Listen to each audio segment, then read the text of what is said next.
కాగితం ఇచ్చినట్టు ఇచ్చి ఇవాళ మీకు జీరో వాల్యూ ఉందని చెప్పి రేవంత్ రెడ్డి గారు చెప్తా ఉన్నారు. నేను అనేది అందుకే రేవంత్ రెడ్డి గారికి, అయ్యా ఇలా జీరో వాల్యూ ఎవరికి ఉందయ్యా అంటే మా వాళ్ళ ఆస్తులకు కాదు, నీ మాటలకు జీరో వాల్యూ ఉంది. రేవంత్ రెడ్డి గారు ముఖ్యమంత్రిగా నీ మాటకు జీరో వాల్యూ ఈరోజు మార్కెట్లో. అందుకే నేను ఎవరు నమ్మతలేరు వాస్తవాలు చెప్పాలి అంటే. ఇంకొక మాట నేను అడుగుతా, అపార్ట్మెంట్లో ఒక అపార్ట్మెంట్ వాళ్ళ గురించి మొన్న వాళ్ళని మచ్చిక చేసుకోవడానికి అందులో 2-3 జర్నలిస్టులు ఉన్నారు.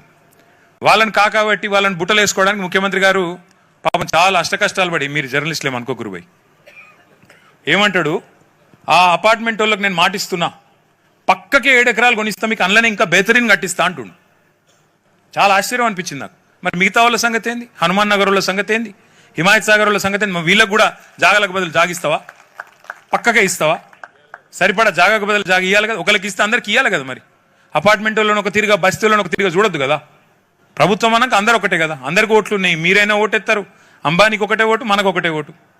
వాళ్ళేం మన 1000 ఓట్లు 1,00,000 ఓట్లు ఉండవు కదా. అందుకే రేవంత్ రెడ్డి గారు, మీరు ఇంతవరకు R&R అసలు ఆలోచన చేసిండ్రా?